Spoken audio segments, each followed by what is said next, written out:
bab ibadah. Jadi mulai sekarang saya minta, saya mohon ngajinya yang tuntas. Kalau bisa tingkatkan kualitas. Kalau takbir sampai salam saja, betul, bagus. Sah sholat, pahala dituliskan. Tapi barakahnya sholat kita nggak dapat. Apa barakahnya itu? Membuat kita semakin lebih baik. Saya ulang, membuat kita semakin lebih baik. Jadi kalau kita cuma takbir begini, Allahu Akbar. Tahu ilmunya, bacaannya sampai dengan salam. Tapi tidak mengerti apa yang kita bacakan. Maka untuk mempraktekkan salam rahmat dan barakah, Assalamualaikum warahmatullahi wabarakatuh. Assalamualaikum warahmatullahi wabarakatuh. Nggak dapat kita. Pahala dituliskan, prakteknya minim dipraktekkan. Itu yang menjadikan orang sholat lisannya masih kasar. Orang sholat tangannya masih berbuat maksiat. Orang sholat kakinya melangkah pada hal yang tidak benar dan tempat maksiat. Itu yang terjadi. Maka yang harus dilakukan sekarang, nyicil satu-satu. Kalau besok-besok saya sholat, contoh nih, maaf ya, maaf. Angkat tangan begini apa maksudnya? Kenapa mengucapkan Allahu Akbar? Kenal Abu Bakar enggak? Ah, bagus. Abu Bakar itu satu-satunya sahabat Nabi yang kalau takbir baru takbir itu langsung nangis. Makanya waktu Rasul tunjuk jadi imam, beliau katakan, ya Rasulullah jangan saya. Saya ini orangnya perasa, takutnya malah nggak khusyuk. Makmumnya nanti sulit ikutin saya. Kata Nabi, udah kamu ini banyak protes imam. Kenapa? Karena beliau berusaha memahami bacaan yang dibacakan. Lihat baik-baik. Allahu Akbar. Angkat tangan ke belakang, buang urusan dunia ke belakang. Jangan bawa-bawa dalam sholat. Ini yang menyebabkan seseorang sering tidak khusyuk dalam sholat karena dunia dibawa dalam sholat. Lisannya Allahu Akbar, tapi maaf dalam sholatnya handphone Hu Akbar. Allahu Akbar, tang ting tung ting tang ting tung tang ting tung, batalin sholatnya, angkat, halo, bentar lagi sholat. Jauhkan, buang dunia, pasrahkan. Tapi yang penting apa? Anda, saya, kita berikrar dalam sholat, ya Allah, hanya Engkau yang paling agung, yang aku agungkan. Tapi dalam kehidupan bahkan sebelum sholat, kadang aku merasa agung dibanding yang lain. Sombong dibanding orang lain, merasa paling berilmu, merasa paling punya uang, merasa paling punya kedudukan. Padahal dalam sholat pun bisa engkau wafatkan saat ini, ya Allah, aku taubat, ya Allah, aku taubat. Makanya setelah takbir langsung dia mengatakan, Allahumma ba'id baini wa baina khatayaya kama ba'adta bainal masyriqi wal. Nah, ya kecil di ujung khataya, ya kecil dia itu ngaku salah. Kalau dalam bahasa kitanya gini, ya Allah, aku ini mengagungkan Engkau, mengatakan Engkau yang paling tinggi, tapi aku ngaku salah, ya Allah, aku banyak salahnya. Ngaku tinggi pada orang, sombong pada orang, angkuh dengan tetangga, yang merasa hebat dibanding pasangan. Aku taubat, ya Allah. Jauhkan antara aku dan kesalahan yang aku bawa dalam sholat jauh timur dan barat. Aku takut kalau dalam sholat diwafatkan masih membawa kesalahan. Lalu kita pasrah.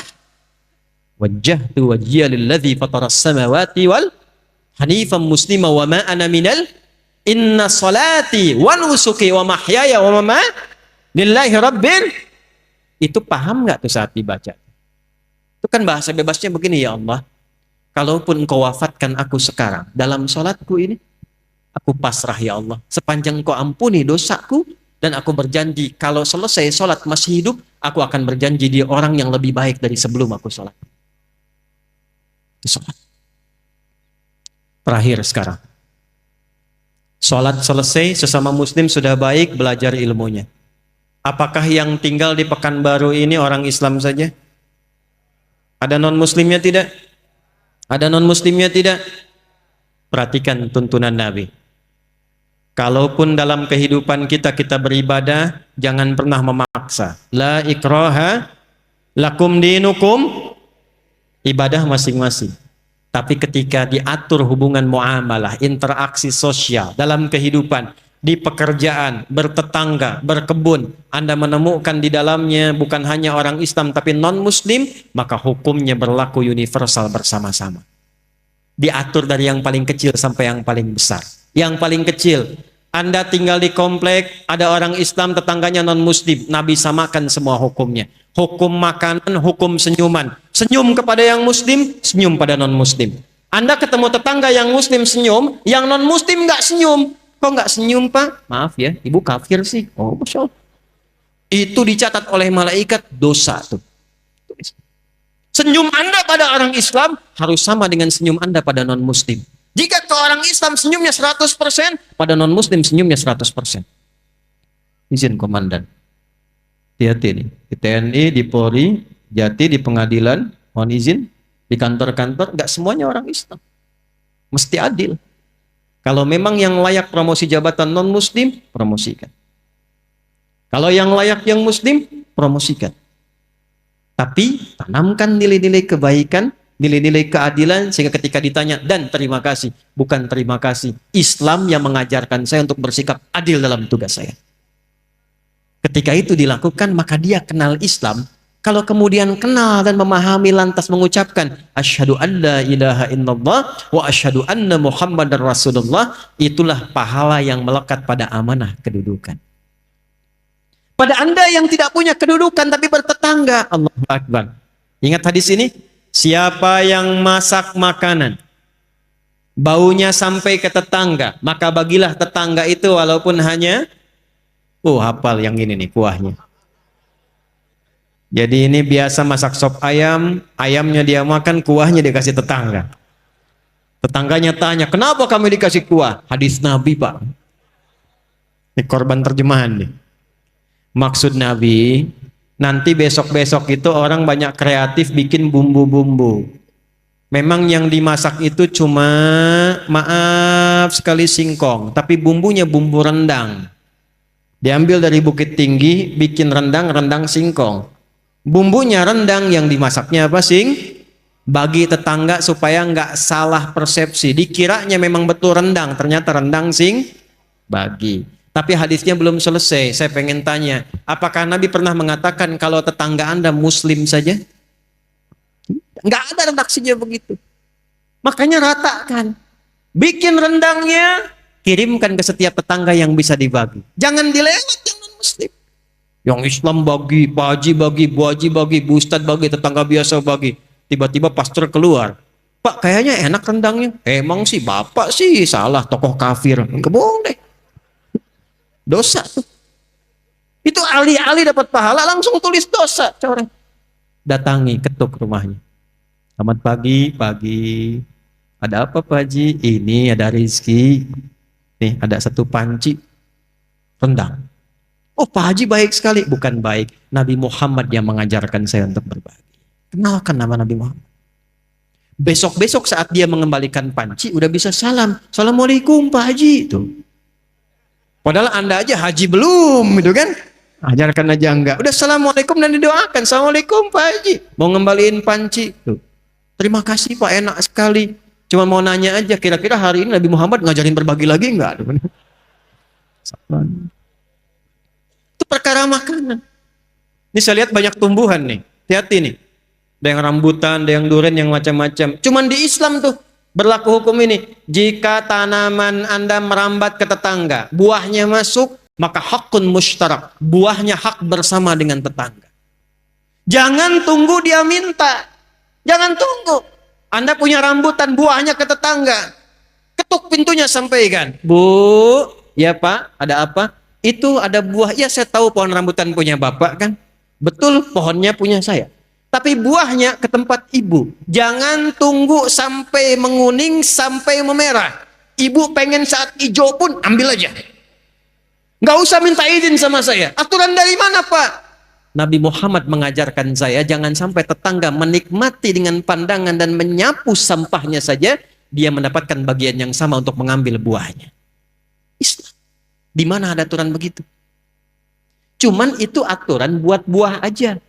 Kadang repotnya dia nggak tahu ketika ayam Anda main ke pekarangan dia tuh.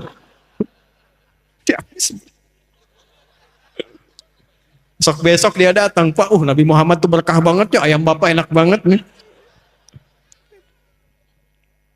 Nah, saya menginginkan suasana begini nih antara umat Islam itu. Jadi kita internal diperbaiki, sama orang-orang sekitaran kemudian berbuat baik, jaga itu sampai wafat. Jaga itu sampai wafat. Karena kita nggak tahu kapan kita pulang. Mungkin pulang malam ini. Kenapa pada diam ini? Kan udah gelap banget tuh.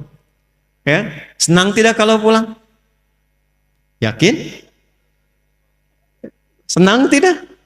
Dibilang senang takut malam ini gitu ya. Dibilang tidak ya pulang. Maaf ya, ini hukum psikologi nih. Di mana-mana semua orang pulang itu senang. Nih saya tanya nih, kalau habis Lebaran, mau Idul Fitri, mau pulang kampung, senang tidak? Senang kan? Besok Lebaran kita mau pulang, saking senangnya kita cari bekal kan? Yang paling hebat tuh begini, dan cuma ada di Indonesia nih. Saya udah cek negara-negara lain nggak ada tuh.